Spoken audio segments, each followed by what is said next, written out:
خب من سلام میکنم به همه دوستان، خوش آمد میگم که امروز وقت گذاشتین و به جلسه ما اومدین. خوش آمد ویژه میگم به آقای دکتر علی فرد که محبت کردن و امروز وقتشون رو در اختیار ما قرار دادن تا موضوع تحقیقشون رو با ما در میون بذارن. من مریم کریمی هستم، خیلی خوشحالم که امروز مادریتور این جلسه از جلسه فلای باتل هستم. یک توضیح کوتاهی درباره گروه خودمون بگم که ما یک انجمن NGO هستیم، به صورت کامیونیتی ران داریم این قضیه رو اداره میکنیم و هدفمون اینه که تحقیقات پژوهشگرای ایرانی رو آرکایو کنیم، داکیومنت کنیم و پل ارتباطی باشیم با مخاطبای خودمون. جلسه امروز به مدت 2 ساعت خواهد بود. در اول جلسه به مدت 50 دقیقه آقای فرد پرزنتیشن خودشون رو خواهند داشت و در ادامه ما یک جلسه پرسش و پاسخ رو خواهیم داشت. از همه شما خواهش میکنم در طول برنامه سوالای خودتون رو در نظر بگیرید. اگر خواستین توی چت قرار بگیرید و تا بتونیم شما پرسشاتون رو مطرح کنید. خب من در ابتدای امر دوست دارم یک توضیح جامع‌تری از مهمان برنامه داشته باشم و مقدمه‌ای رو بخونم تا بحث رو با اون صحبتی که در پیش داریم همسان کنم. با اجازه من صفحه‌مو رو شیر میکنم و اینجا اکچولی بریم این طرف که بتونیم فول اسکرین داشته باشیم.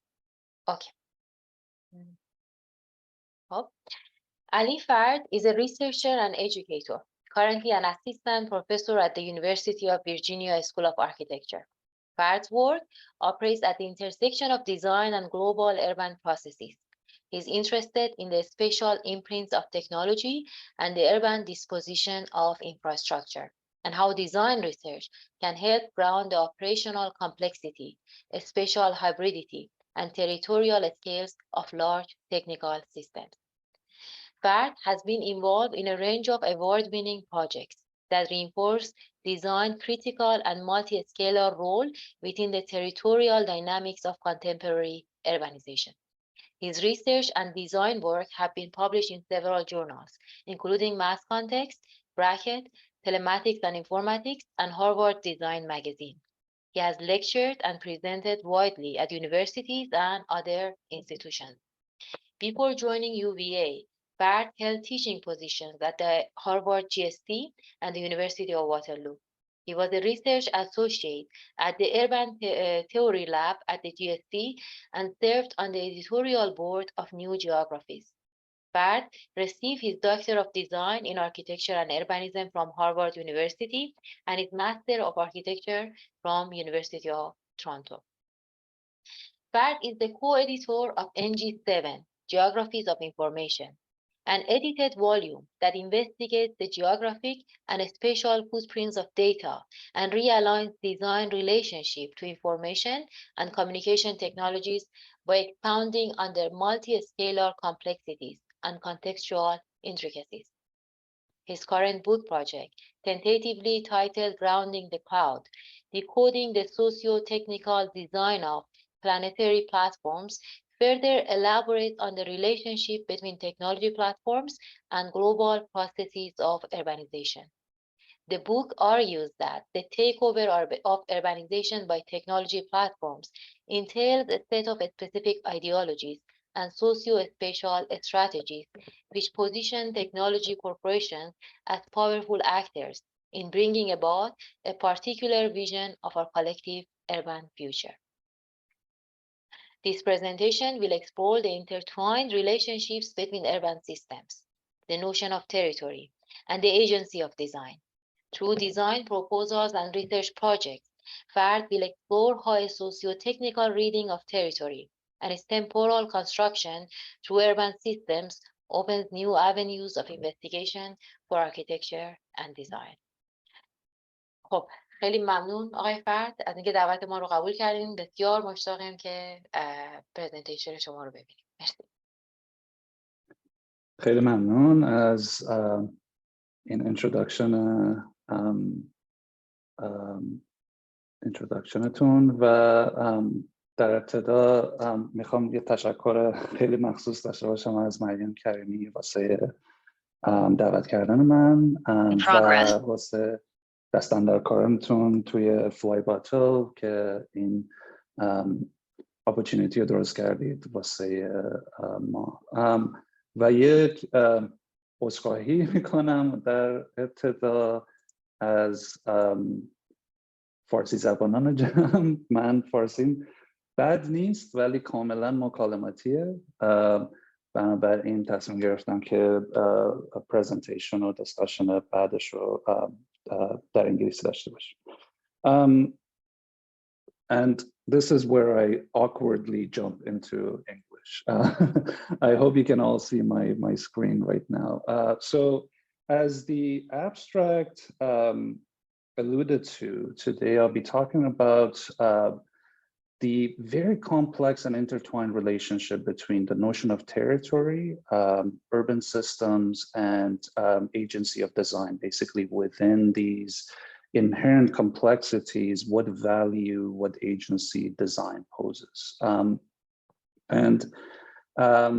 I'll get into that discussion through showing a number of research projects, a few design proposals, as well as some of the work we're doing at UVA with our students in our Venice program that attempt to collectively again get at the complexities involved here, and they don't necessarily shy away from the complexities, but they take them head on as this kind of very intertwined milieu for a design investigation.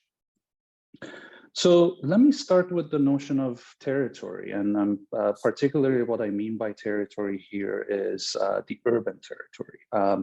Most of the time when designers and architects talk about territory, it really stands in for a larger scale, right? So it alludes to a scalar condition, something that goes beyond the building and beyond the neighborhood, but it also still remains quite vague.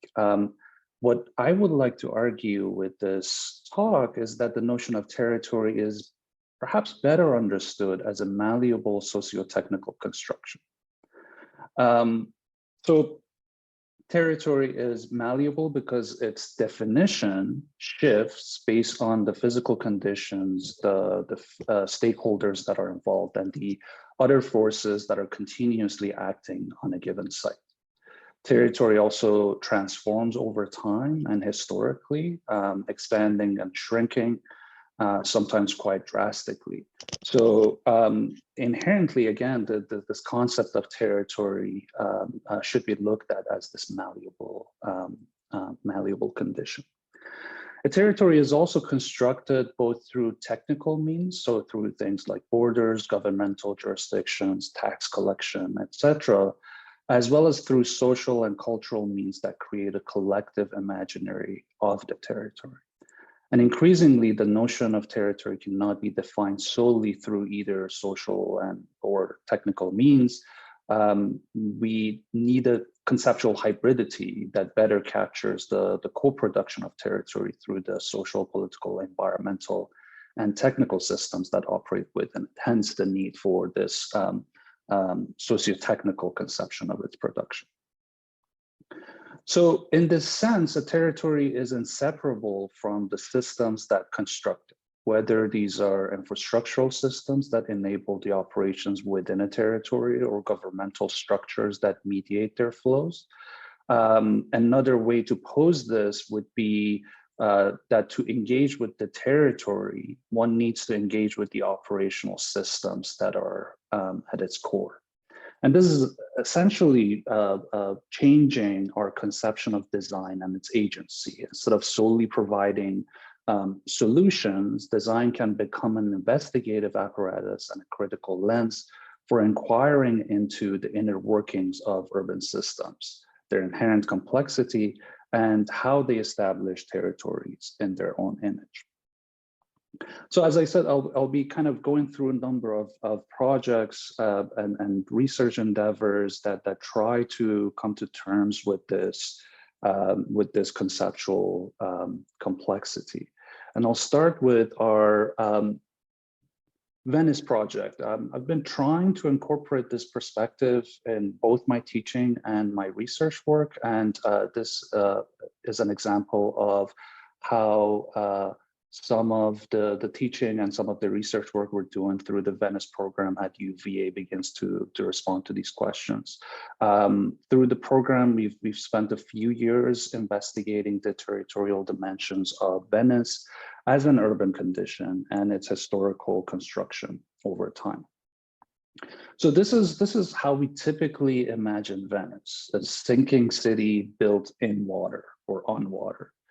But that perspective ignores the historic city's relationship to larger conditions, including the lagoon that surrounds it, and the territorial cross-section of the Veneto region that runs all the way from the Dolomites to the Adriatic Sea, which has historically connected Venice to the Mediterranean and the East, and which has accommodated its power as a mercantile city and a center of trade in Europe.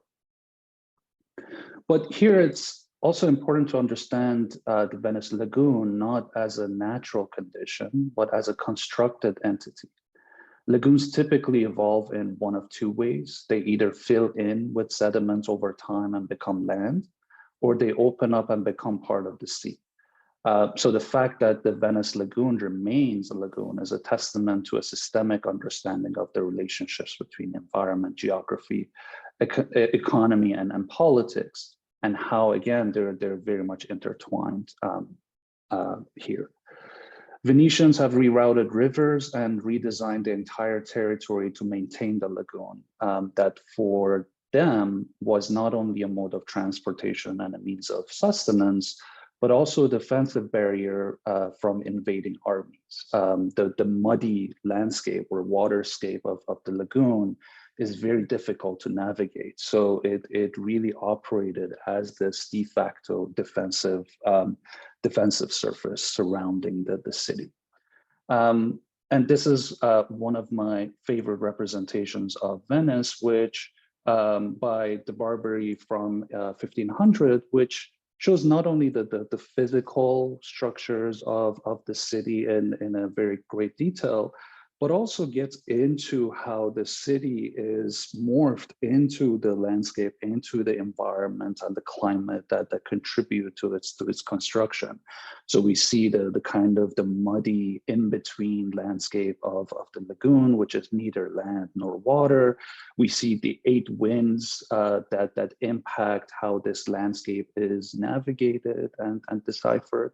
But we also see the Dolomites in the background, and the land empire that Venice kind of ruled over.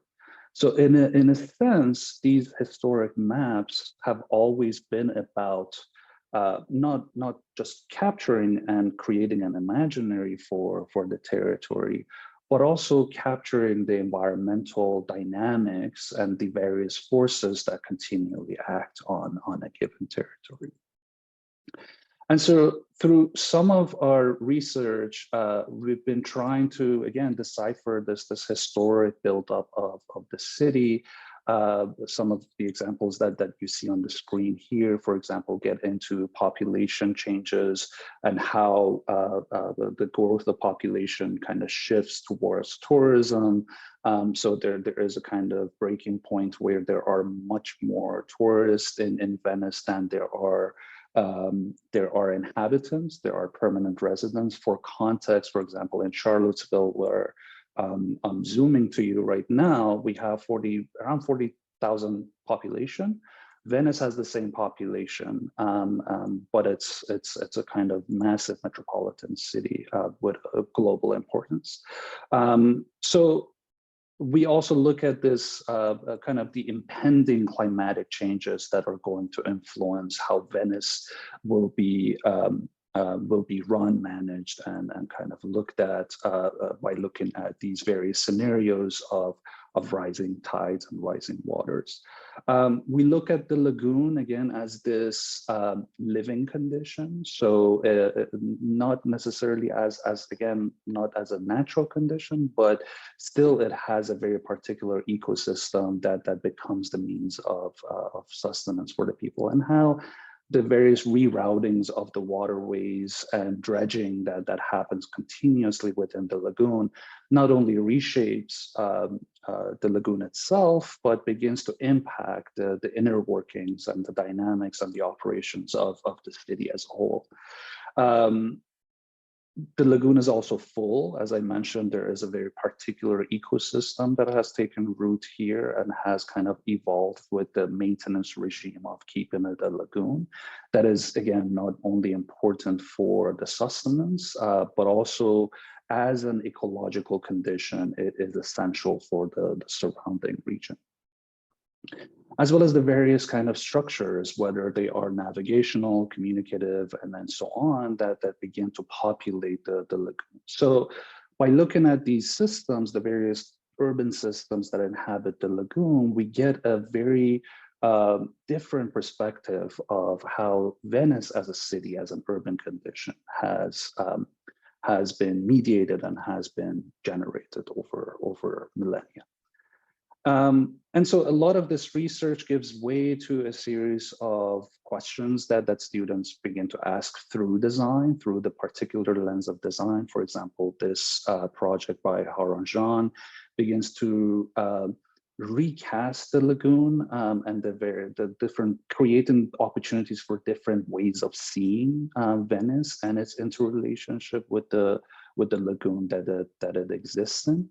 As well as this project by Sami, which looks at the very unsatisfying connection that Venice has created with the mainland. So if this is the historic city, this is the mainland of Veneto, and currently there's only this very thin line that is this rail and vehicle bridge that connects the two together. So what Sami did, again, kind of looking at the historical importance of the lagoon, was to investigate different ways that Venice as a city, as an urban condition, can reestablish its relationship to the lagoon.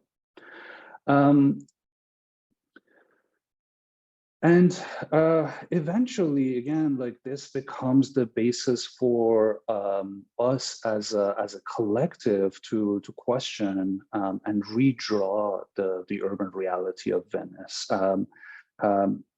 It's quite often that architecture and design projects are looked at in isolation, when what we wanted to do was to, again, pose an alternative to this, which was the non-isolated conception of architecture, that neither one of these 12 projects can individually address all of the territorial issues at play, but maybe together they can have a much larger impact. So this was an exercise that was very productive, bringing all the various projects that students had done together to see really the kind of the physical impact and physical reach of the collective project as a whole. And as you can see, it extends all the way through the lagoon and becomes really an interesting cross-sectional cut into the lagoon and the city as a whole. So the next project locates itself at the seam of two sets of traditionally opposed spatial conditions, land and water, or in other ways, city and nature. In parallel networks, we propose a cellular infrastructure system that challenges these dualities, at the same time activating New York City's extensive water body as a productive and integrative urban fabric. Years of industrial and commercial development, as well as defensive urban responses towards the water in New York, have essentially severed the city's relationship to ecological networks that had, for a large part of its history, been defining factors. The hard edges of New York have created a binary relationship between the city and its water. And New York, like many other metropolitan areas, is founded in a context that is environmentally and socially in constant flux. However, as it currently stands, the 5 boroughs of New York are separated by a body of water, which is home to overlapping ecologies often understood and analyzed in isolation from one another. What's more is that in this context is facing massive transformations, from shifting character of the landfills along the edge to the growth of marine shipping industries and kind of the effects of climate change through rising sea levels, increasing pollution, as well as the rising demand for a socially active waterfront, which based on years and decades of industrial development, the city has been cut off from. So in response, we proposed what we call a blue network, not only as a connective fabric between the 5 boroughs, but also as a socio-environmental and an economic engine for the city. Instead of casting the dynamics as externalities and protecting the city through hard defensive edges, this project begins to integrate and in some cases heighten the environmental dynamics at the edge of the city where it meets water. And this proposal does not offer a master plan per se, but a process of spatial production, systemic thinking instead of an all-encompassing superstructural remedy, which can effectively enhance the performance, the performative qualities of the blue network. In our project, systemic thinking is manifested through a cellular network. Rather than fixing the infrastructure to the ground and in time, the project explores the means by which a flexible system can stimulate and intervene within the existing processes of this wet landscape to gradually grow as opposed to create flexible infrastructure as a symbiotic platform for the activities of the current networks. This cellular network consists of floating pods of various scales and functions, some occupiable and able to accumulate and disband and to be moved from one location to another. These pods are designed to forge symbiotic relationships within the context they are located in. And the system allows for incremental implementation by various public and private entities while allowing for easy maintenance, since each cell can be removed or repaired without jeopardizing the overall operation of the network. The system as a whole promotes a need-based growth over time, allowing for experimentation while keeping the integrity of the network intact. And this diagram shows the various interdependencies and relationships that could emerge between the various pod types and how the system as a whole can operate. We ended up choosing 2 sites for a more detailed set of examinations of the larger design strategy. The first site, located in the upper New York Bay, is transformed into a productive landmark, a center for energy generation and an operational node for marine transportation activities around the city. The site is envisioned as a reef archipelago that also works as a natural flood defense system in the same area where these islands existed in the past. In addition to energy production through wind turbines and algae cultivation, the site hosts much needed maintenance and training facilities for marine transportation on islands which are designed to grow over time. And the operations of this site support the material and energy metabolism of other sites along the Blue Network, emphasizing the significance of a regional understanding of infrastructural intervention, even if they are localized or smaller in scale. And very quickly, the second site, what we call the Bronx Blue Terminal, was located at the mouth of the Bronx River and provided Bronx with a ferry terminal. And in addition to this transit hub, the Blue Terminal will act as a recreation, research, and habitat regeneration node within the Blue Network, building on the educational programs that are underway in the area. And Soften Edge also provides flood protection through its spongy landscape. And these are kind of other views of the floating pods that recreate a natural habitat. They don't mimic nature, but they expand on it because of a lot of the kind of the ecosystem that has been here has been replaced by landfills along the edge. And planted with remediating plants, this floating park remediates water while providing much needed fish and bird habitats for the region. A few other perspectives, looking at how this terminal extends from the shore into the river, and how the various arms of the terminal begin to incorporate various opportunities for programming, from recreation all the way to habitat regeneration.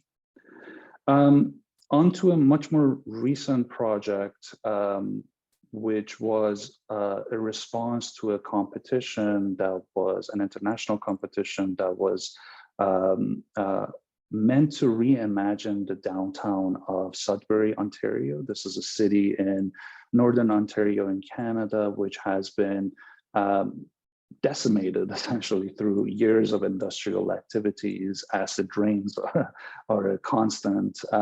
And so the city has begun to regenerate a lot of the ecology that it has lost by replanting programs. But now the competition asked for reimaginations of the downtown area as a way of expanding on these efforts. And in a way, we kind of went about the project a little bit around the way. So instead of working on downtown, which the competition asked for, we picked two other sites. And this is probably why we didn't win anything in the competition. But so we thought it was much more productive to look at these two remnants of the city's industrial development in the 20th century. One was this rail yard that was very low in activity, very much in proximity to the downtown area. This is, I hope you see my mouse, this is where the downtown of the city is. And the other one was this large area of land that is slated for development. And this is the kind of development that is not really conducive to good urbanism. It's a lot of low density suburban sprawl.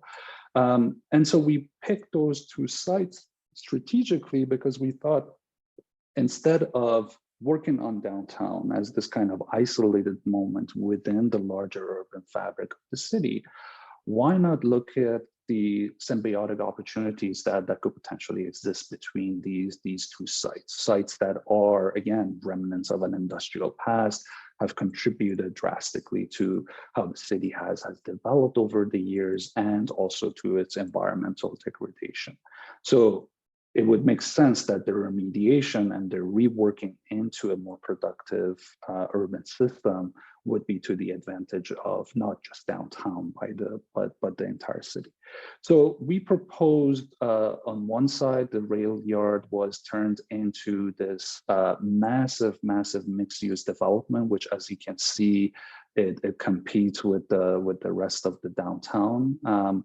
The city is slowly growing, so these developments are in higher needs given the density that's coming in over the years, and also as a way of combating this kind of the urban sprawl that we see at the edges of the city, right? Kind of the city growing out into this degraded landscape, instead kind of concentrating it with proximity to a lot of the urban systems that would be beneficial to any development. And this large area was turned into an ecological machine, which in this sense kind of took the form of a massive wetland, which kind of gathered water, runoff water from the surrounding environment, remediating it, putting it back into the water system of the city, as well as becoming this massive kind of recreational opportunity for the city that is very rapidly growing. So this is another view of the concentrated area, so the mixed-use development area, which is really designed with the idea of interrelationship between building and landscape in mind. And these are the various kind of programmatic opportunities that could exist, again, given the fact that the area is well connected through its rail network to the rest of the city. So it becomes really opportunistic to look at this as this kind of concentrated area within the city. And the wetland area was, again, we kind of initially thought it would be an ecological machine, but that machine creates very interesting opportunities for recreation, learning, and food production around its edges. So the edges were designed as this kind of meandering path that begins to incorporate various types of program into this wet landscape. On to the next project grounding the cloud, which the reading that I sent beforehand, hopefully you've had a chance to look over it, is directly related to this work.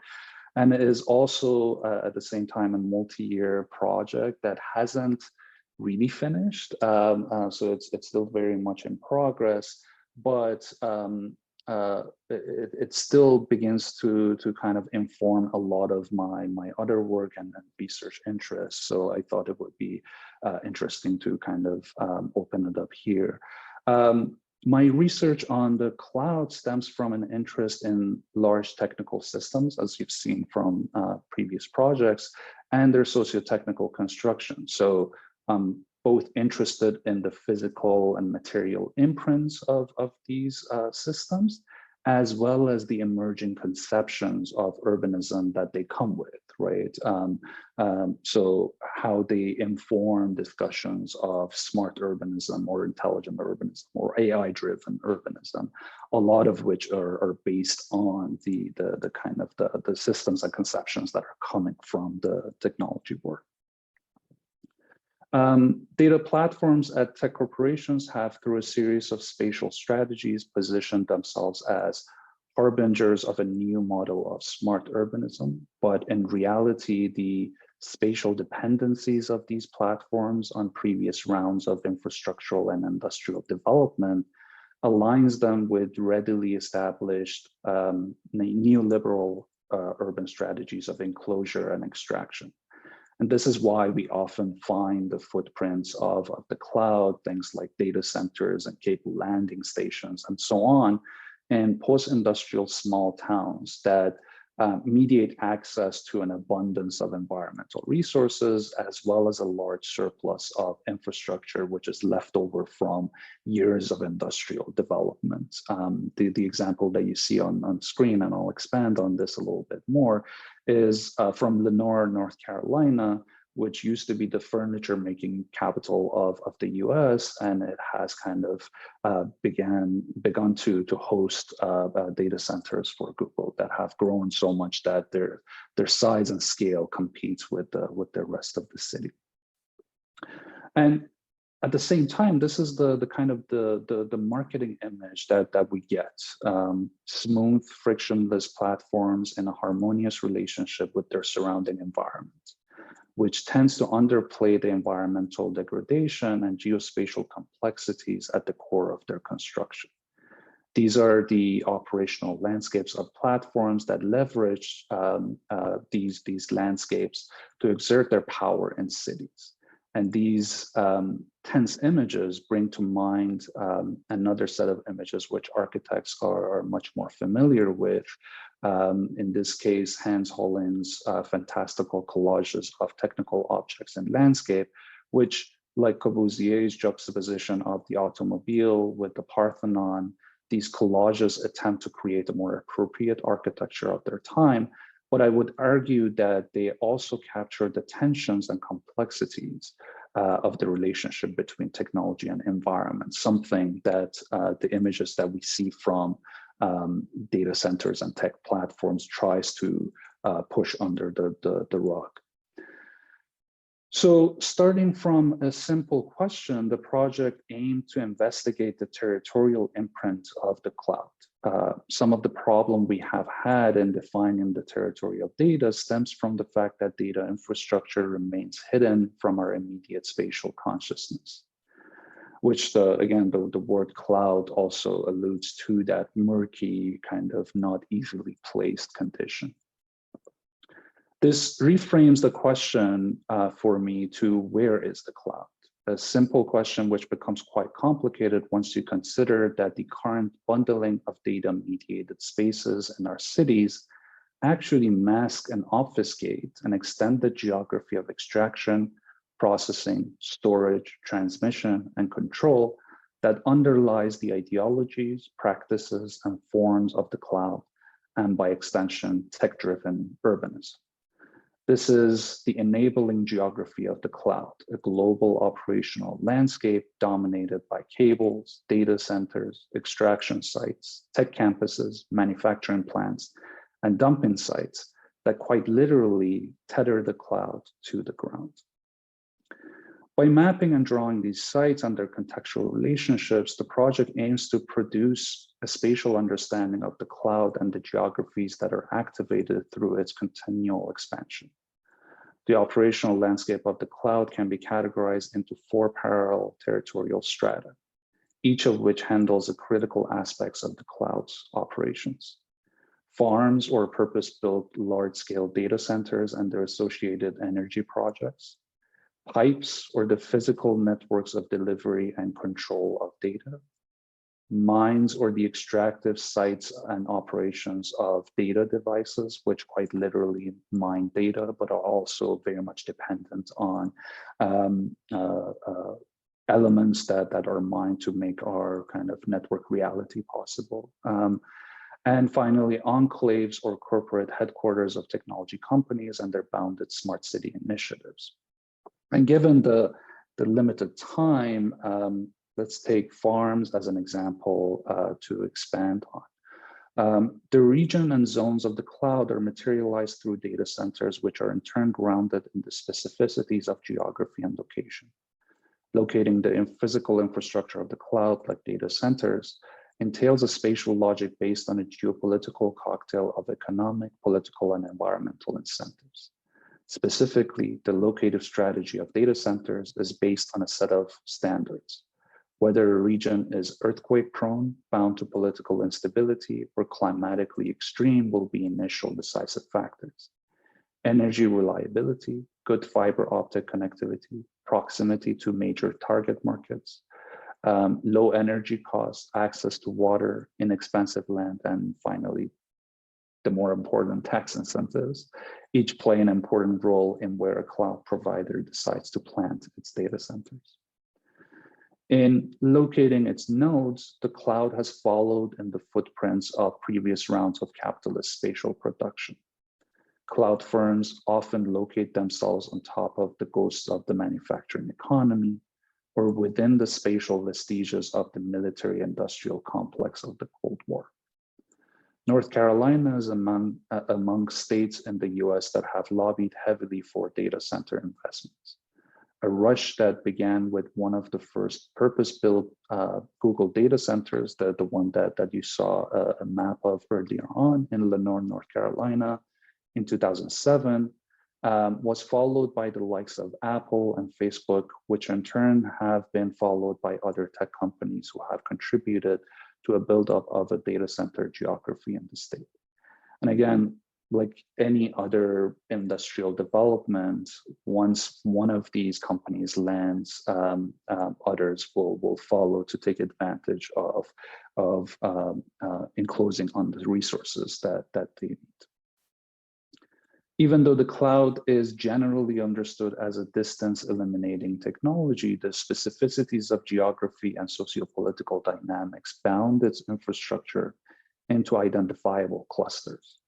For instance, this is the heavyweights cluster of Google, Apple, and Facebook data centers right outside of Charlotte, North Carolina. While each data center project has its specificities in terms of design and location, they also share a lot in common. Direct access to highways and location in elevated or otherwise hidden places is a common trait. Also, access to an available workforce and surplus infrastructure is a must. This is evident in Google's project in Lenoir, which we talked about. Which again was heavily promoted as a replacement for the lost jobs in furniture factories as a result of that activity kind of moving overseas.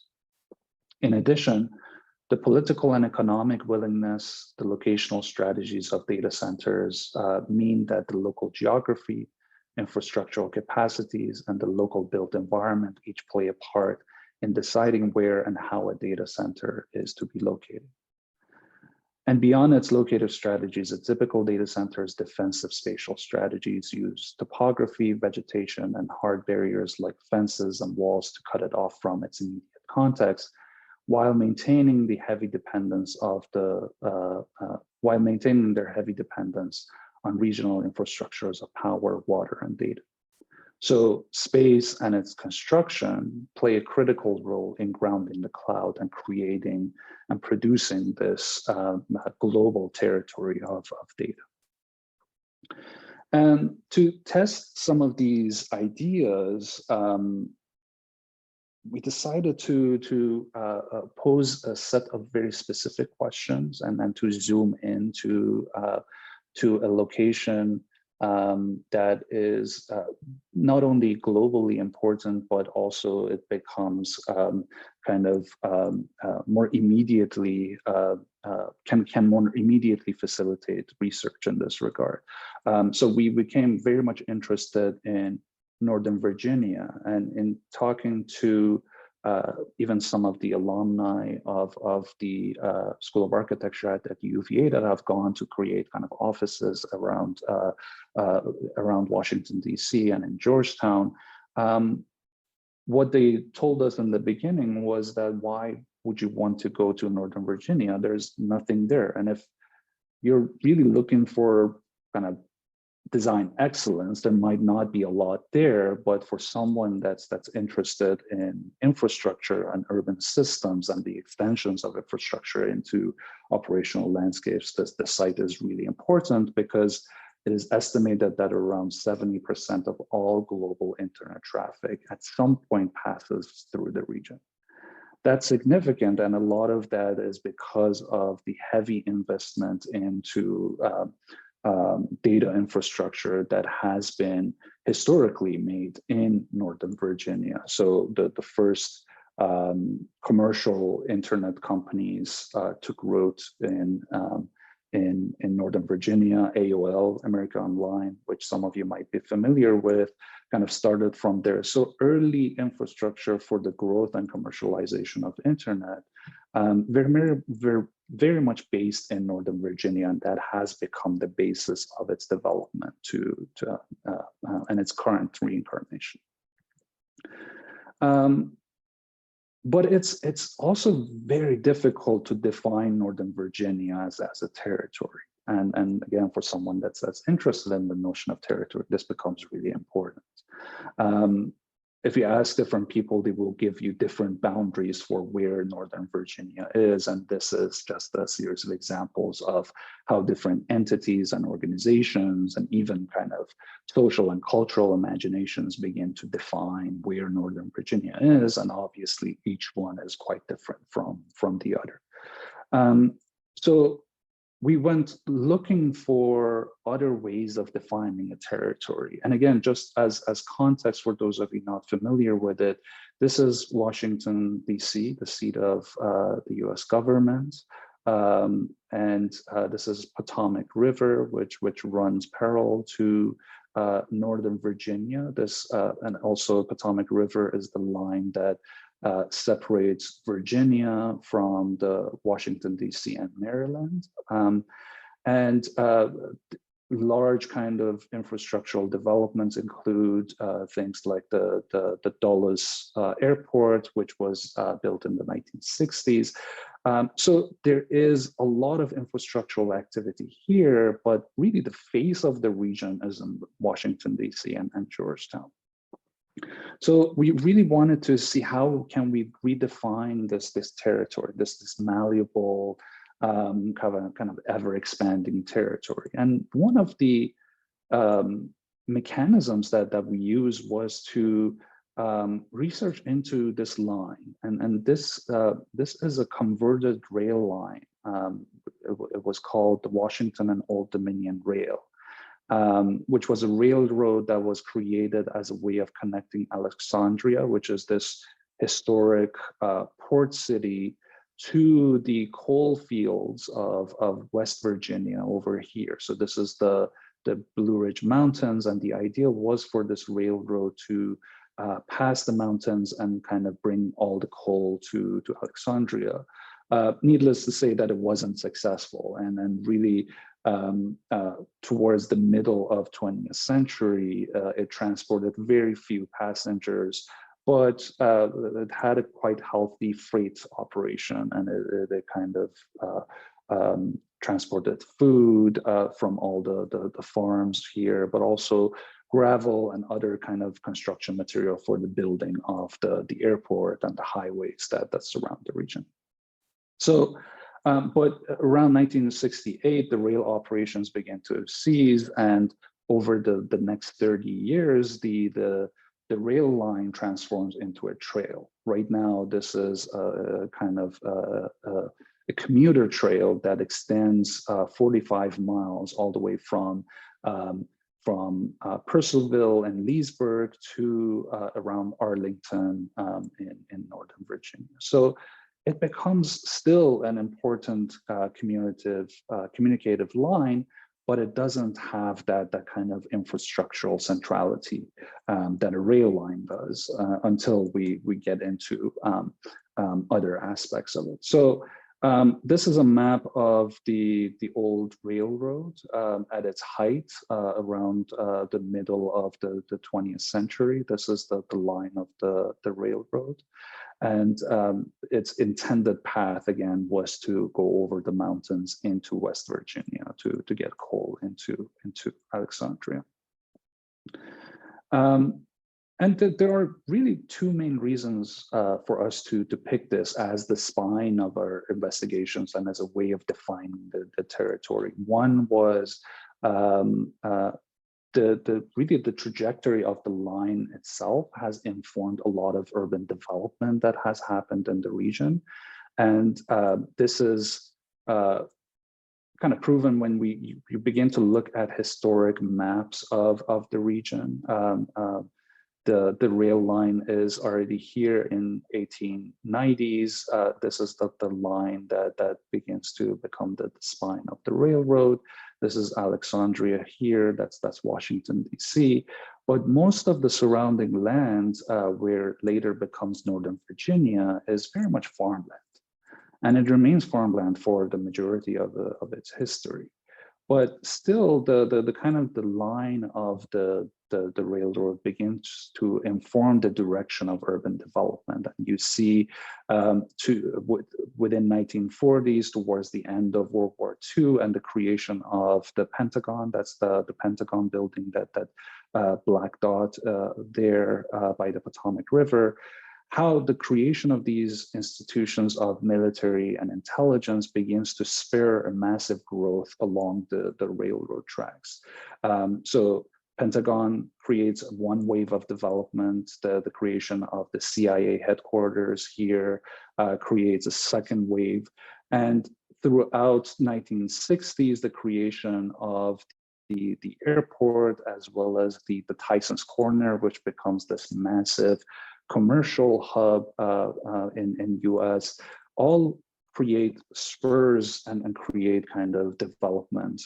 But that development happens along the path of the railroad. And its stations essentially grow up to become these population centers. So this is a map that shows how this development happens from Alexandria and Arlington, and how the region grows over the years to create this connective urban fabric along the path of the railway.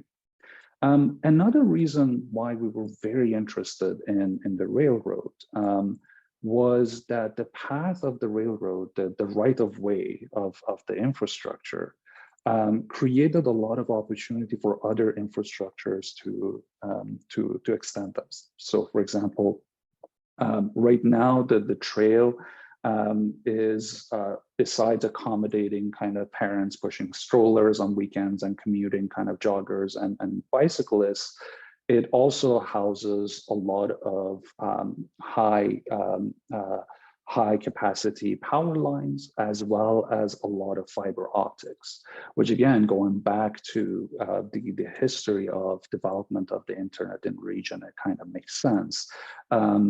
And as a result, a lot of data centers, these footprints of the internet, have emerged in very close proximity to the path of the trail. So again, for someone that's interested in the footprint of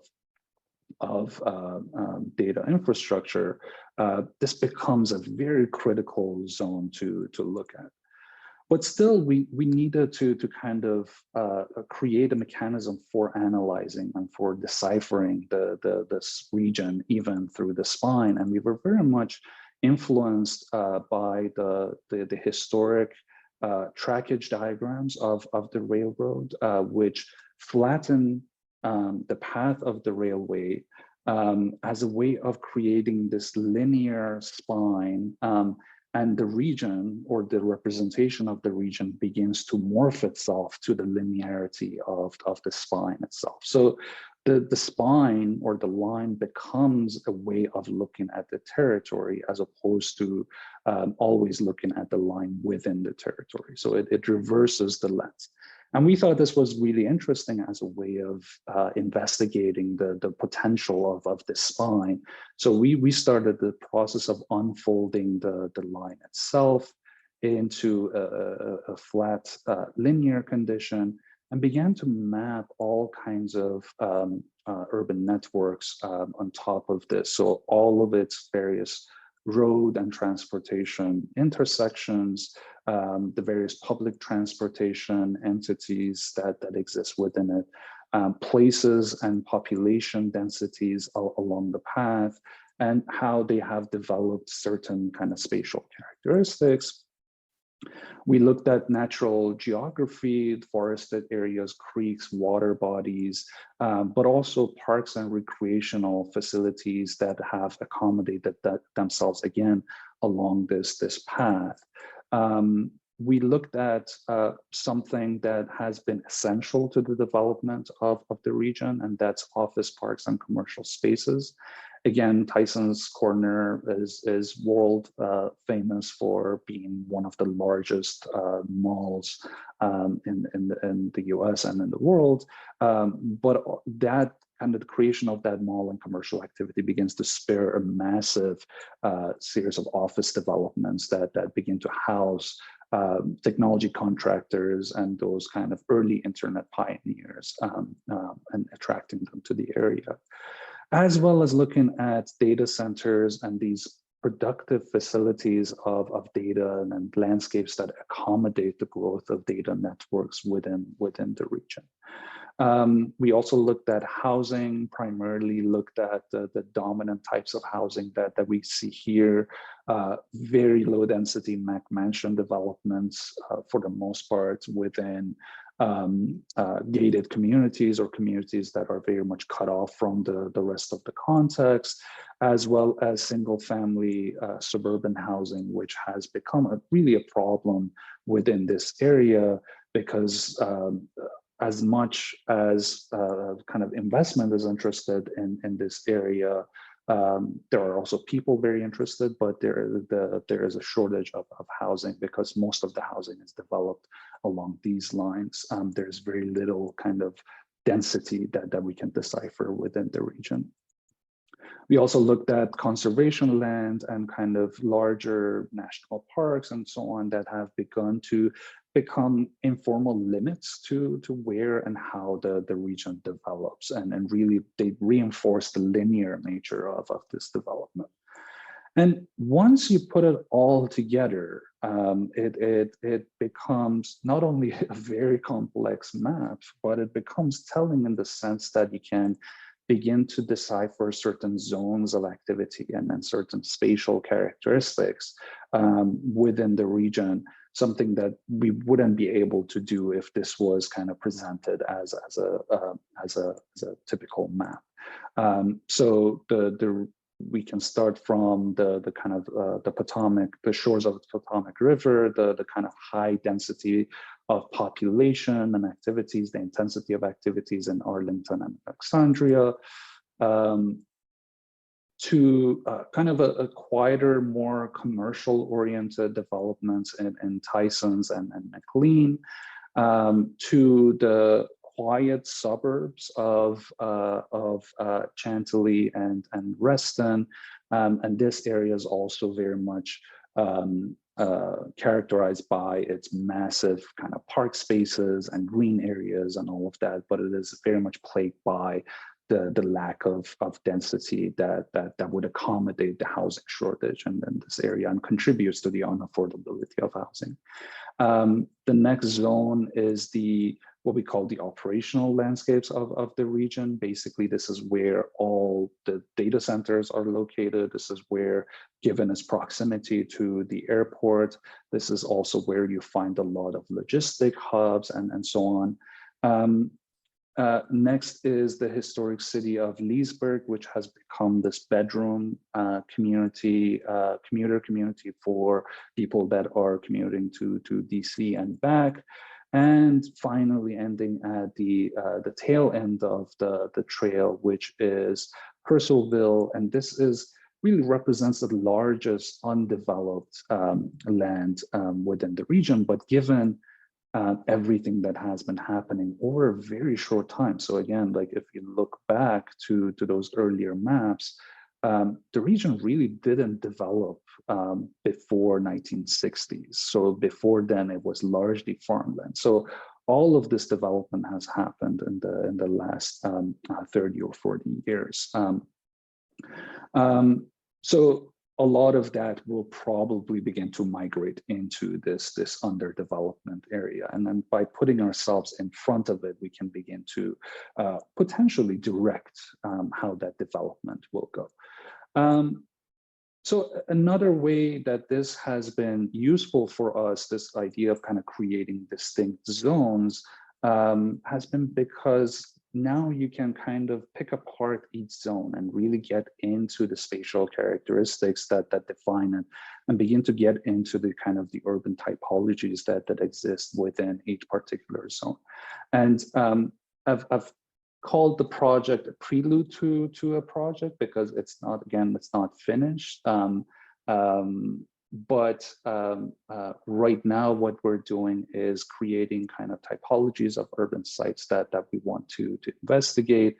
And really the point becomes to look at each one of those sites and begin to analyze them, break them down, both in terms of how they have evolved over the years. For example, this is a set of Amazon data centers on the kind of the trail that has evolved from this kind of informal rail station to this massive landscape of data, but which is also surrounded by golf courses, low density residential, and a lot of commercial activity. So we're not only looking at how these areas have developed historically, but also, and hopefully this is the work that I'm planning to get into this summer, is what speculative potential do they have for us to begin to rethink the footprint of information and data, given all the material investments that have been made in these regions.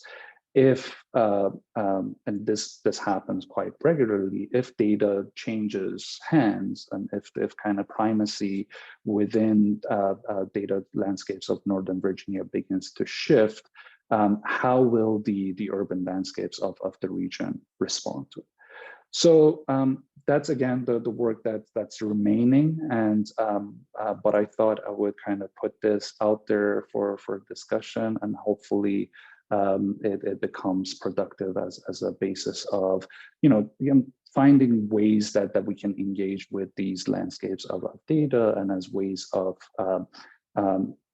responding to this kind of the large question that I started this talk with: how do we define a territory, right? And we can see that by going and really kind of examining the core of the urban systems that have informed their developments, you can begin to define and redefine territory in interesting ways that wouldn't be possible otherwise. So I'll leave it there. I think I've already gone over 15 minutes that I promised, but I'd be happy to answer any questions.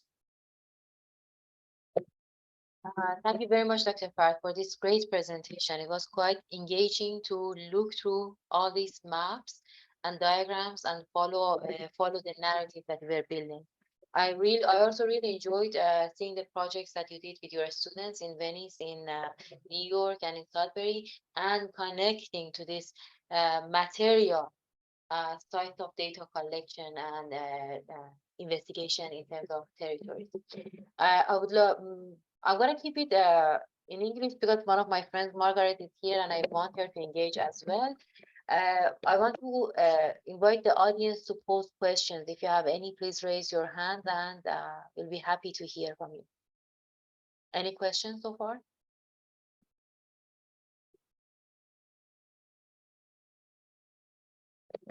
If not, I want to start myself. Before beginning this session, we had this conversation. Looking at your presentation, I love the fact that you build a lens into looking into these territories.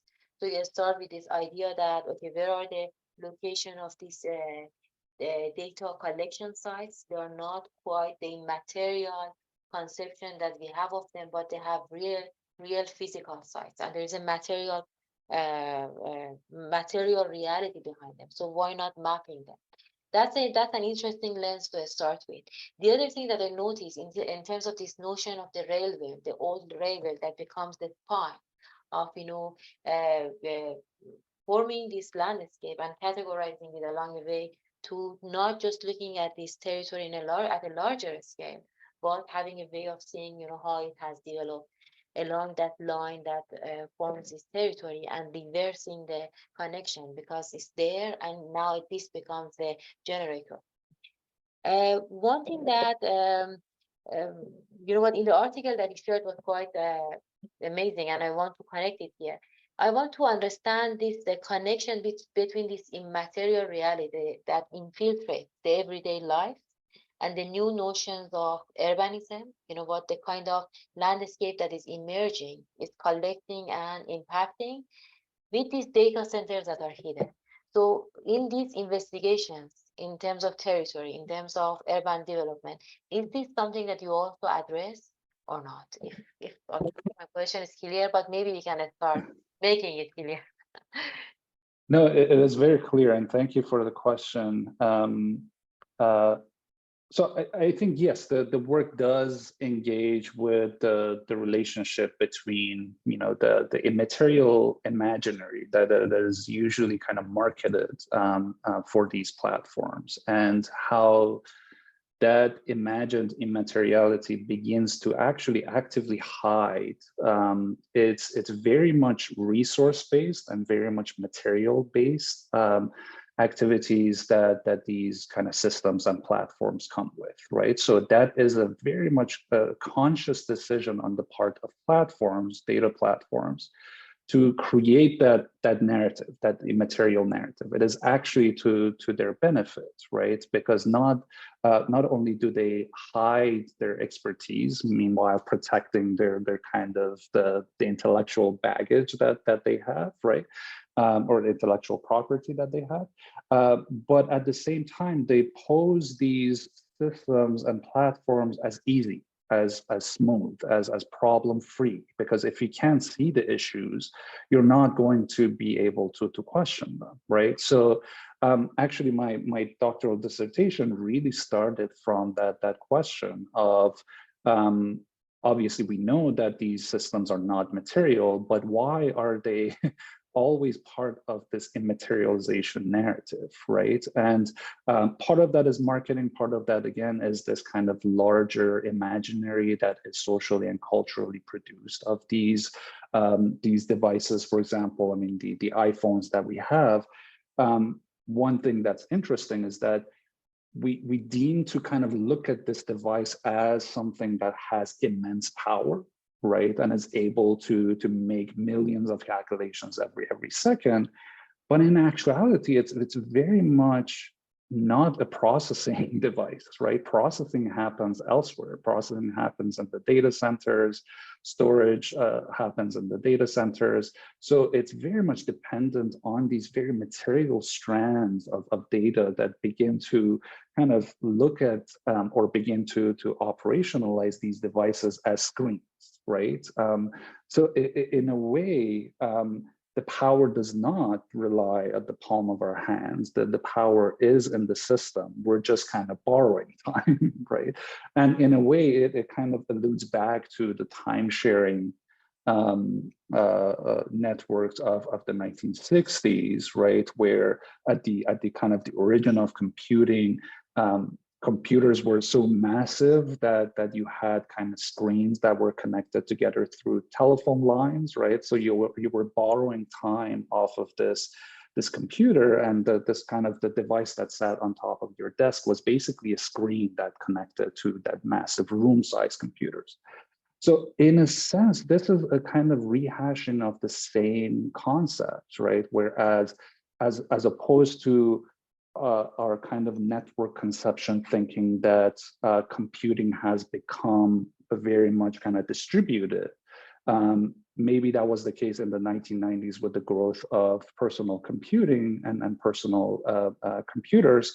But with this emergence of platforms, data platforms, computing is becoming again centralized, right?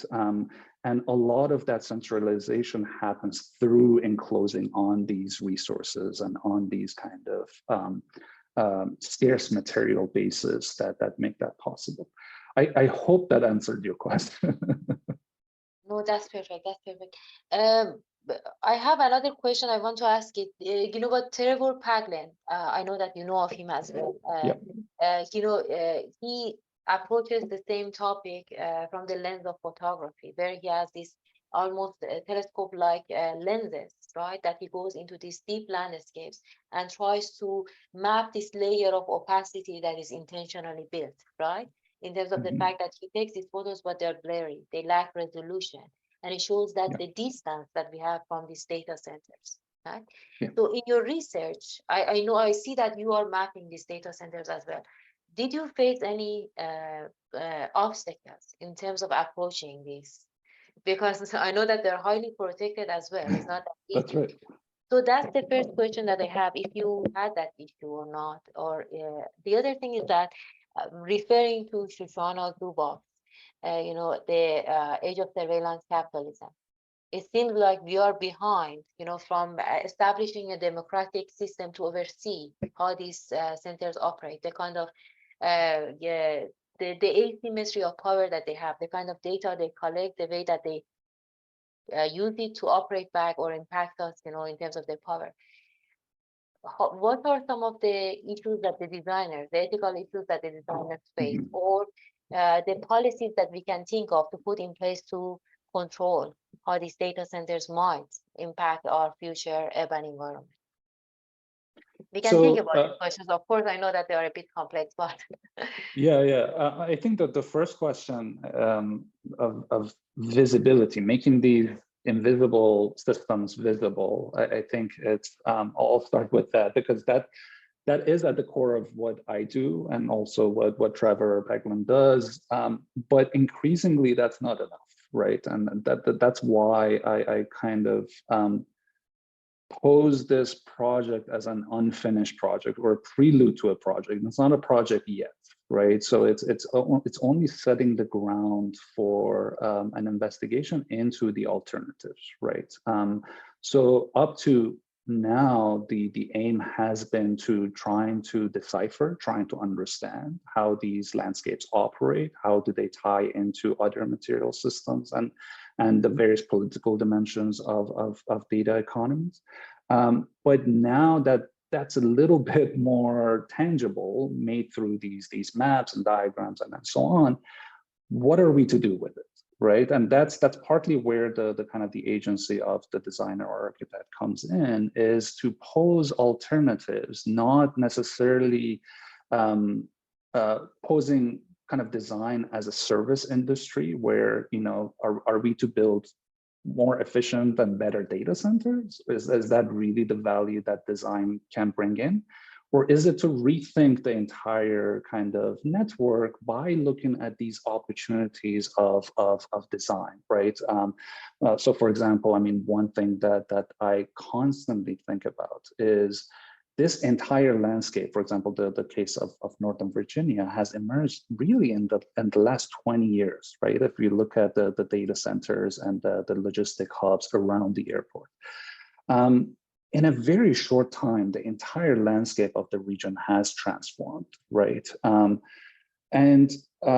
nature of data storage is also going through a lot of transformations. There is, calls for data or research into how data can be stored on plant DNA, or how data centers can begin to more efficiently kind of migrate out into the seas and kind of be underwater and everything like that. So with those kind of potential eventualities in mind, how can we put ourselves ahead of that narrative, right? What becomes of all this material investment that has been made in this region, right? Can we rethink it? Is there another material economy dealing with unbuilding that could begin to kind of inflict our thinking? And also, to answer one of the questions that has come up in chat, I only kind of read it very cursory, but that is really the point of the project, to look at those alternatives, right? So the mapping is just a mechanism to begin to. It's only the first step to get into those alternatives. And I think, yeah, the question of data and democracy is difficult. I mean, there are people that argue that democracy in its truest form has never existed, right? And kind of the way that data companies operate is just the latest version of how the control of kind of economic development and then kind of political power is transferring to firms, right? And companies and corporations. And it's really the most visible aspect of it, where the kind of the government bodies don't have the capacity nor the financial means to do massive development. So technology companies with their massive resources come in and they begin to kind of propose new ways of thinking about urbanism, which again recycles a lot of the concept that has been within architecture and urbanist circles have been kind of evolving since at least the 1960s, right, middle of the last century. But they kind of pose it as new. So in a way, that's not an easy question to answer, but I guess we were talking right before we start the session about Sidewalk Labs or Sidewalk Toronto, which was a very prominent case of how resistance, right, begins to chip away at the kind of the so-called idea of data democracy that these corporations come with, right? So the idea of a community data trust that Google was kind of trying to establish in Toronto was a kind of an empty gesture, right? Because even if you make the data available, right? The expertise or the algorithm or the kind of the machinery for you to decipher that data and make it usable still exists with the company. So really that has no value, right, for the community. And resistance really kind of posed by, citizens, I think it was a kind of an early indication how these narratives are not going to fly anymore, right? And they ultimately kind of made the excuse of COVID to get out of the deal because they saw that there was resistance. Another example of that was in New York and Queens, where Amazon was slated to have their second headquarters, right? So it was between Northern Virginia and Queens, New York. And at the slightest resistance, they pulled out of New York, and Northern Virginia was more than happy to kind of accommodate them. So these they exert power. So any kind of gesture towards democracy is very much empty, I would say, at this point at least. And again, in terms of agency of design, in the symposium that I helped organize, in April, that was a major question, right? And one of the panels was really geared towards alternative data practices initiated by designers, right? And so if you go back and you look at some of these practices, they begin to bring ideas of data literacy. They bring ideas of kind of how do you create your own data for contexts that don't have data, right? That the data is not captured within the so-called kind of smart city or intelligent urbanism methodologies. For example, in the favelas of Rio de Janeiro in Brazil, right? Or in places like Iran, where data is not publicly accessible, right, in an easy way. How do you generate your own data, right? And what the value of data would be, right, to create create kind of the basis of a design project. And while we're at this, I know I'm talking too much, but while we're at this subject, I think the other thing that designers, I feel like, are really enamored by the potential of data. So they don't question necessarily the subjectivity, which is inherently within data, right? Even the most objective data set is filled with biases and kind of complexities and lack of capture of certain kind of dynamics that, you know, making that the objective basis of design projects becomes extremely problematic, right? So I think going back and seeing what we are capable of doing, what can we facilitate in terms of capturing the experiential potentials of design projects or experiential kind of life of these sites and territories, I think could be an alternative way of engaging with data. So it's information, but it's not necessarily data in the form of kind of clean data sets that are purporting to be objective. Thank you very much. That was a great response. I mean, it opened so many new avenues in my mind to think about this thing. And I see the fact that, yes, maybe no, we don't have a solution yet, but we are mapping the territory. We are mapping what is emerging to see how we can have an impact, how to maybe apply a level of control. I'll read I know that Ghazaleh had a question in chat that she says that it's answered. So we go to Yegane. Yegane John, thank you. Salam, hi. Thank you for the engaging and thought-provoking talk. First, a disclaimer, my background is much different from yours, so it's like I try to engage more. One of the things I wanted to like raise one question, but before that, from the conversation that you just rose, is like I'm somehow like working with data right now. So we have this like initiative of like open science and open research and like all these things that is related to data and how we can improve like data collection, like, I don't know, doing publishing preprints or like preparing open data and blah, blah, blah. And about the thing that you said, just like there are like these giants who are just like providing the data, but are they all in vain because there are not enough tools or means for like, I don't know, young researchers or like anyone to work with them. But it's like, it's a really like critical conversation that I think we should have, that is like, there is no enough training trajectory for just like upskilling people like me or like anyone like me, that we are like young researchers, young scientists, they just like out there. So we have data and like how we can incorporate all this data into our work.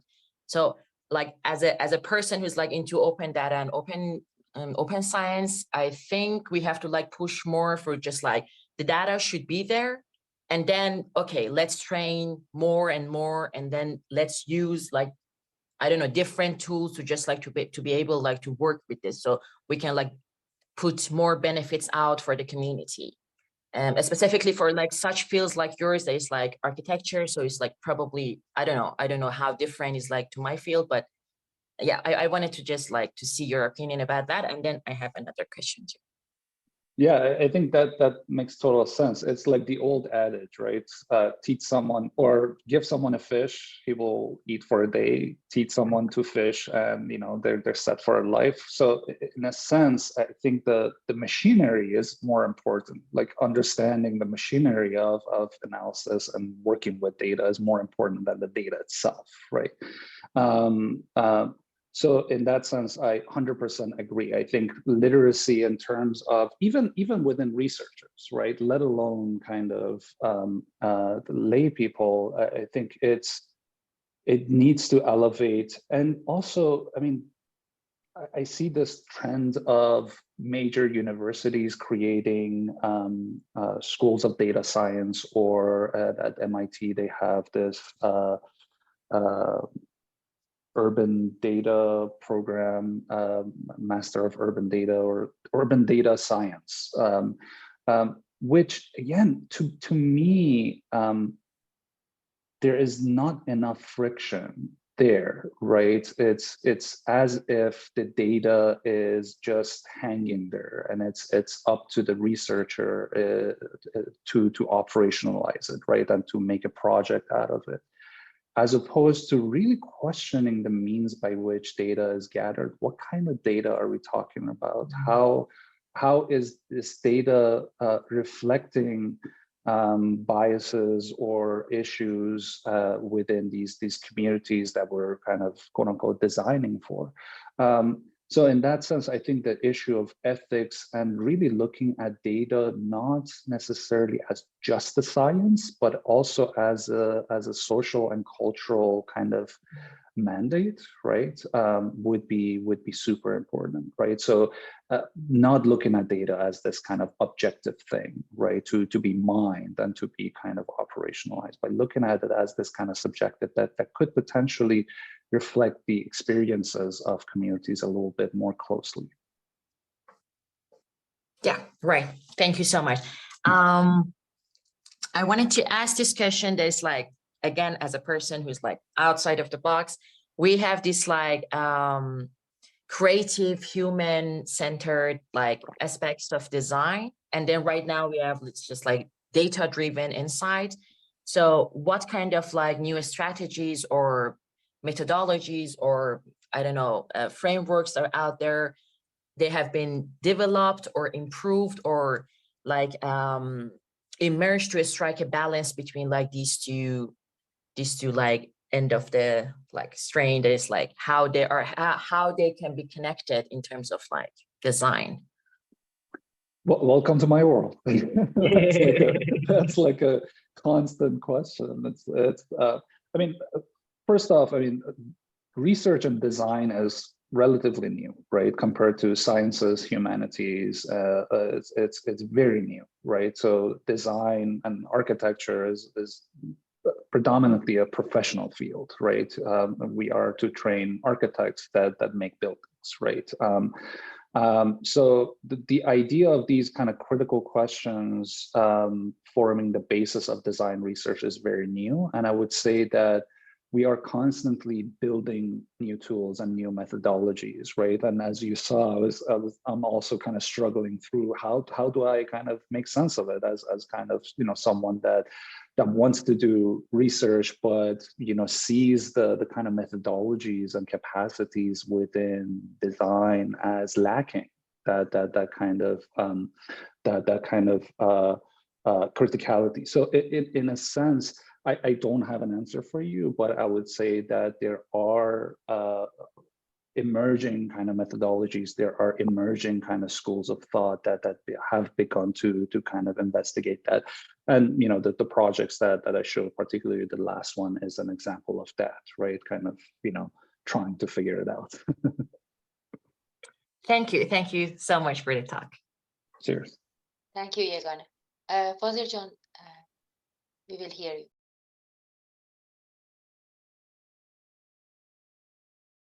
Oh, we don't have your voice, Fazil. Yeah, I can't hear Fazil. No? No.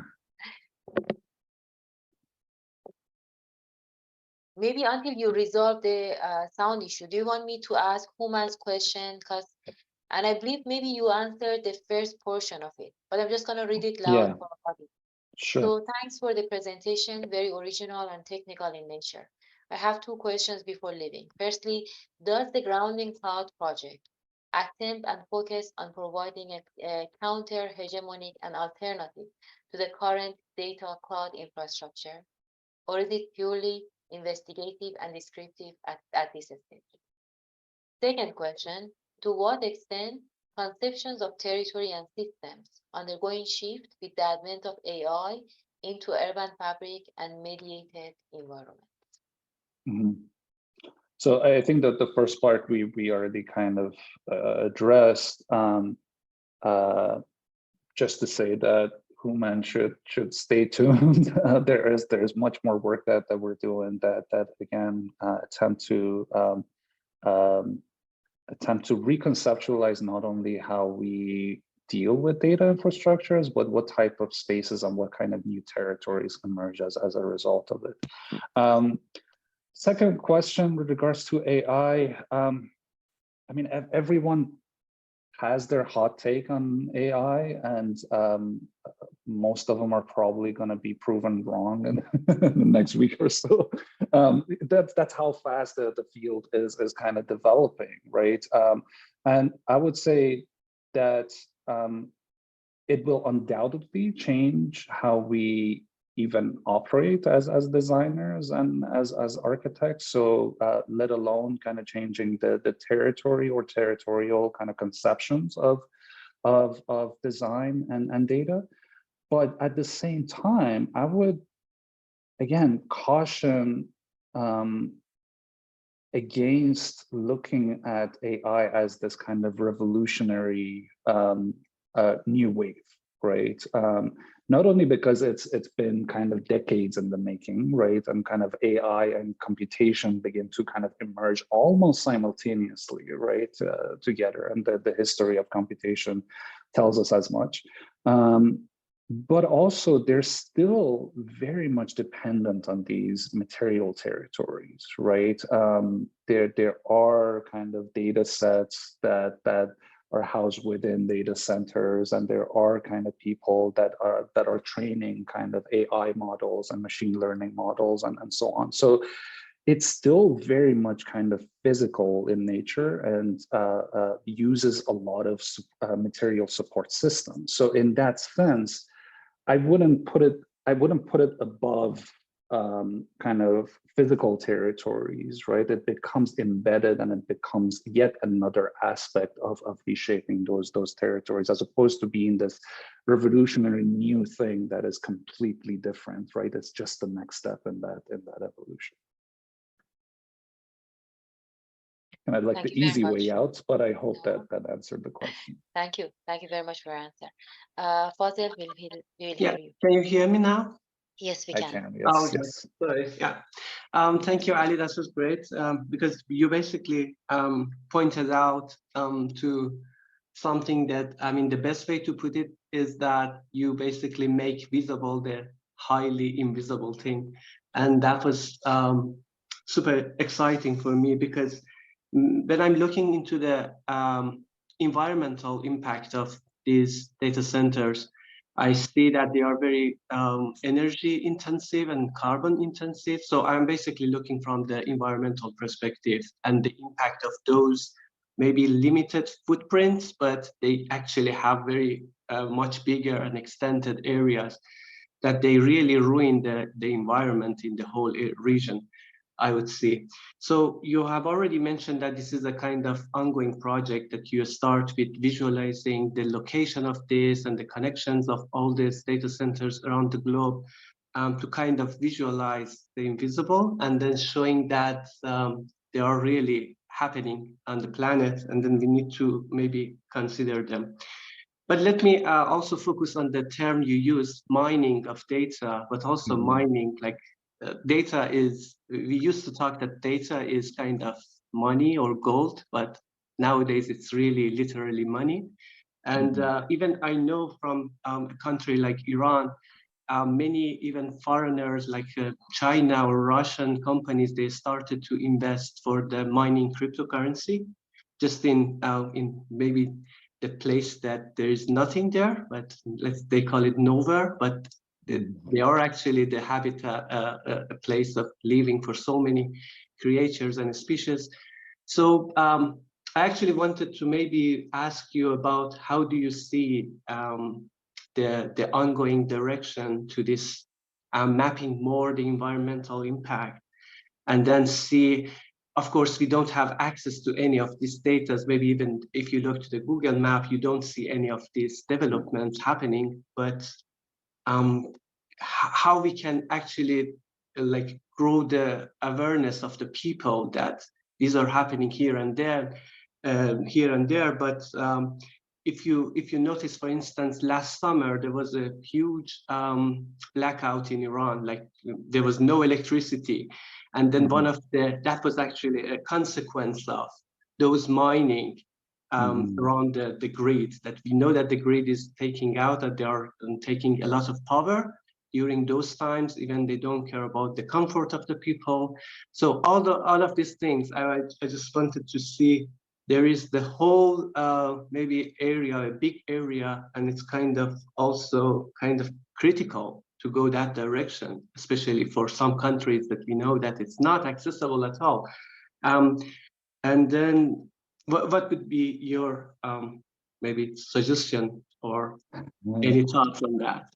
Thanks. I don't know if I have a suggestion, but I would agree with you that the environmental impact of data in all its forms, right? Whether it's to kind of create cryptocurrency or to kind of mediate the flows of kind of economy as we know it now, is extremely important, right?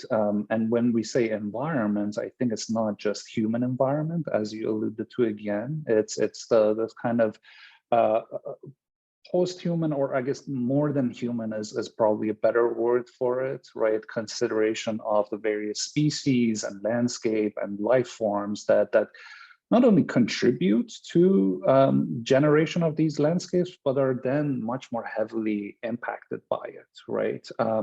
So I think that's extremely important. There is some of that work that we're doing as part of this project, but I would also say, again, like as someone, as an architect that delves into questions of data and technology and construction are two of the most energy consumptive kind of practices globally, right? So in a sense, looking at this idea of non-isolated architecture, right? Going beyond buildings to consider the larger extended impacts and footprints of architecture as a discipline, I think is at the core of what I'm trying to do here. And a lot more people as well. I'm not alone in this, but really deciphering that extended landscape is part and parcel of it. So it's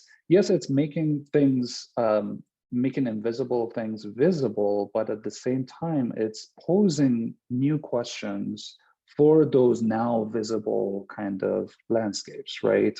In terms of how they contribute to environmental degradation or social degradation for that matter, but also what can we do in response to them, right?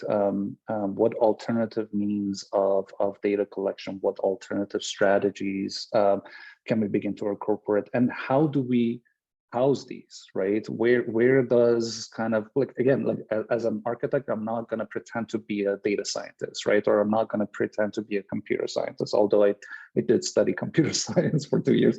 I think that kind of mediating these landscapes and mediating these flows falls very much squarely on the plate of the designer, right? And it becomes part of their responsibility to move beyond the building, but also think about how do we accommodate, how do we mediate these emerging dynamics. I want to thank Fazil. That was a great question because it gave me another question. Because in the abstract that you sent me, you were talking about these intertwined intricacies, right? Yeah. Of these data, yeah, the reality, the material reality of these data centers. And I love the fact that you talk about architecture being a tool, somewhere to mediate and meditate on this reality that is emerging. And in your article, you also spoke about the economic discrepancies that is causing, where this material comes, the child labor, the African countries that, they mine all this material. If you could expand on that a little, because I feel like based on this kind of structure that you have in terms of thinking, theorizing about this topic, these many layers that you are studying at the same time, yes, beyond the scope of architecture is interesting.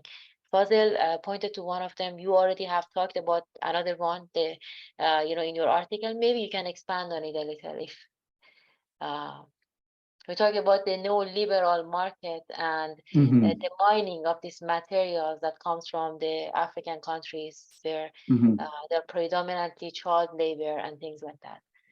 Yeah, I mean, and again, that goes back to the kind of the imaginary that is typically produced of these technologies and of these platforms, right?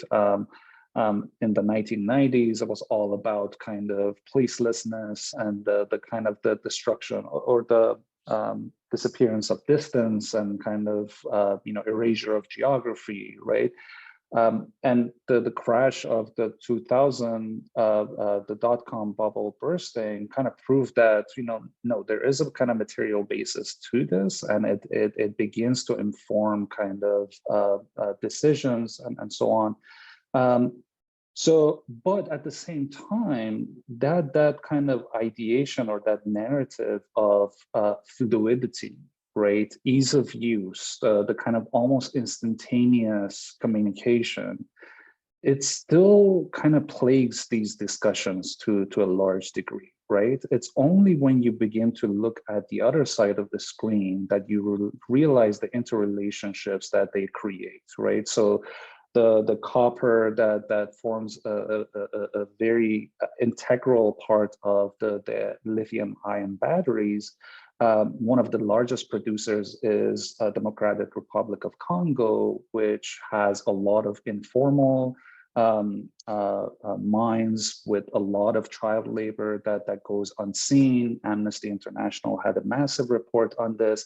And importantly, how it begins to infiltrate the supply chain of these devices, right? So by putting themselves at a distance, tech companies like Apple can easily say, well, we don't source this from those mines, right? Or we have we have contractors that facilitate that. But at the same time, what they did, which was super interesting and really productive for me also to see, was that they traced how kind of cobalt that is mined through child labor begins to infiltrate our iPhones. So our iPhones are full of these elements. Their foundries are in China, and they using UPS and other kind of logistical companies.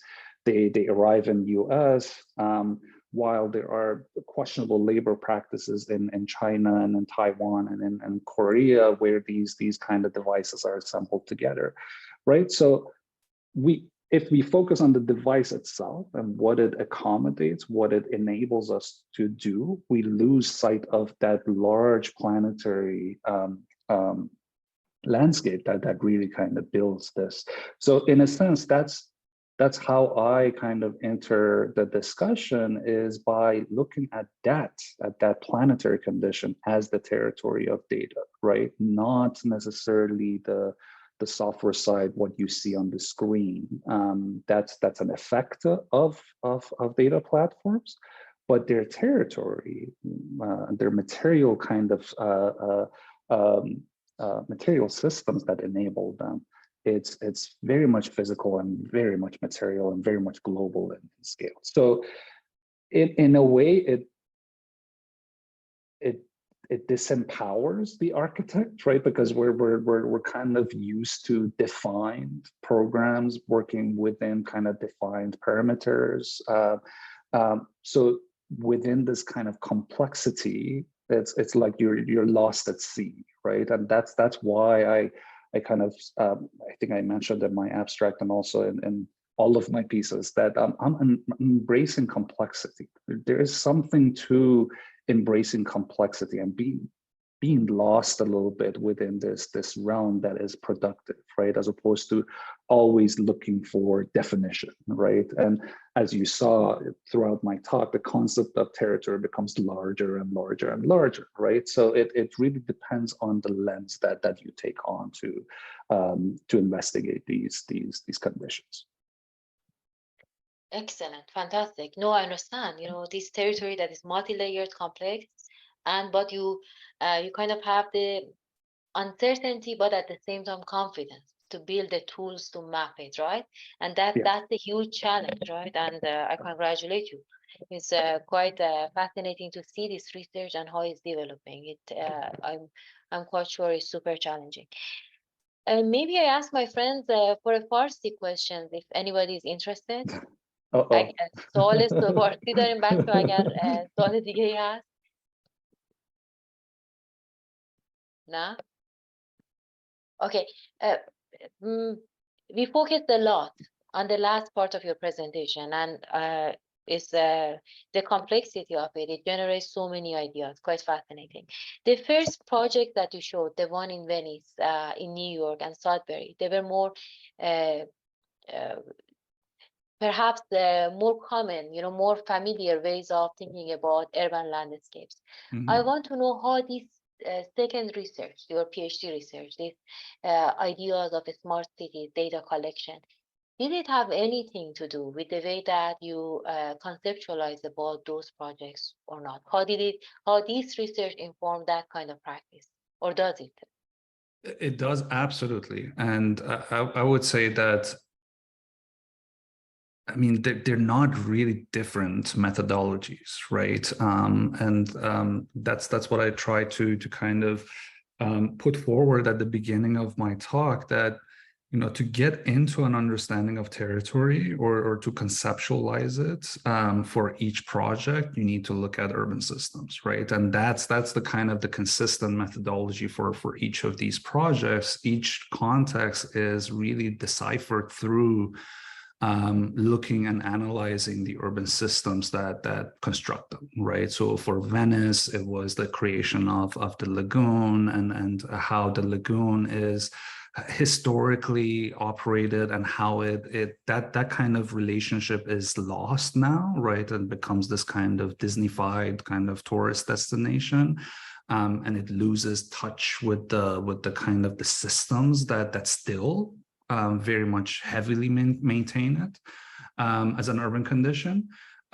For New York, it was the same thing, kind of looking at water as an urban system, right? That could be productive economically and recreationally at the same time.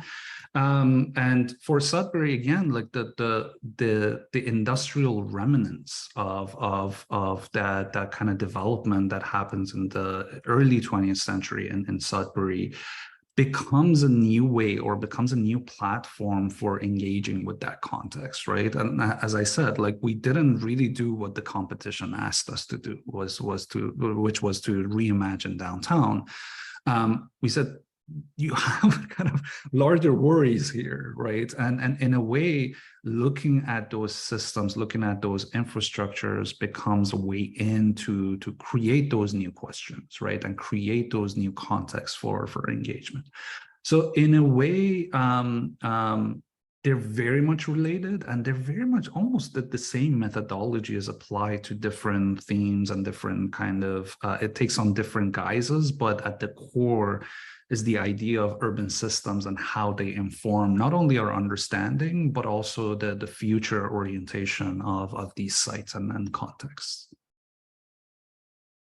Fantastic. Thank you.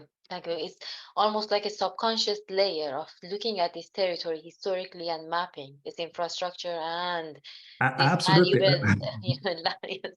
If you were to ask me this question, like, 5 years ago, Yeah. when I was in the thick of kind of finishing my dissertation, and if you were to ask me what is the relationship between these other projects and the work that you're doing now, it might not have been as clear then.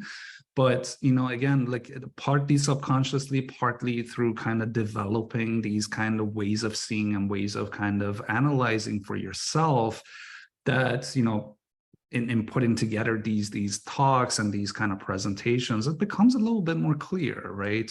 That there is a kind of there is a thread that connects all of these issues together, that at the very core kind of go back to the questions of territory and systems. Nice. Thank you very much, Ali. I would love to invite everybody if there is any last question. Last minute No? questions. Oh, yes, Shima, There we thank go. you.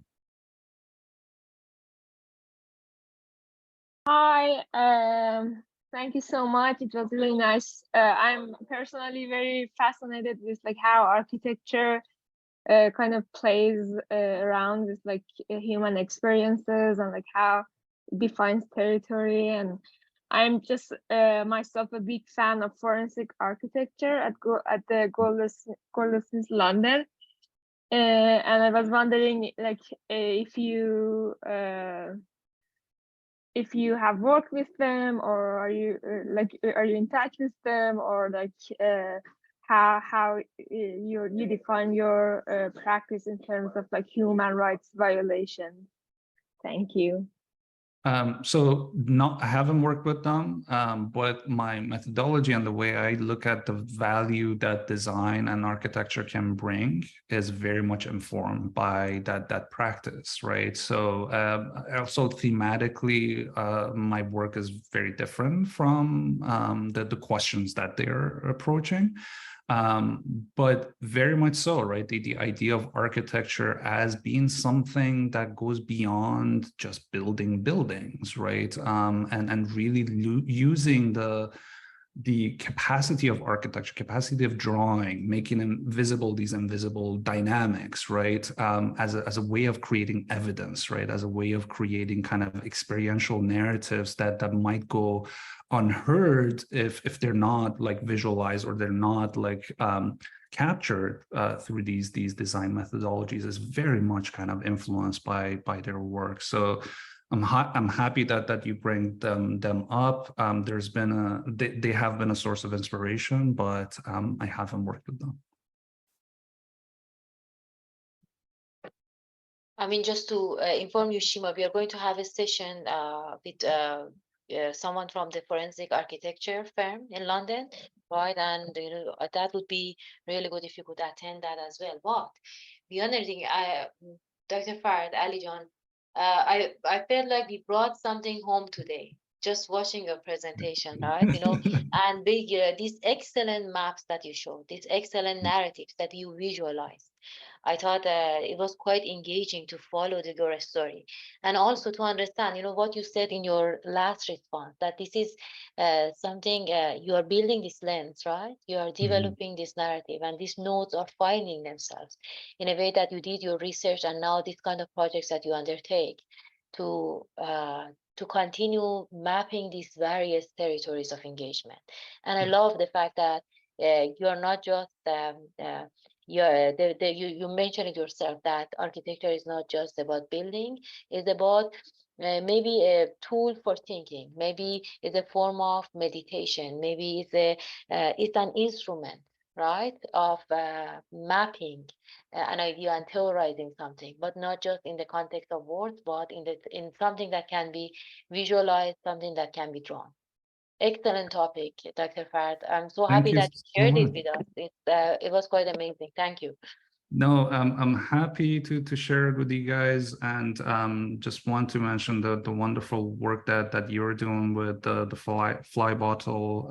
Keep it going, but at the same time, I would say that it's not magic, right? There, I mean, you've probably seen kind of presentations by architects and designers that present an aftermath and is presented as this almost like a magical effect.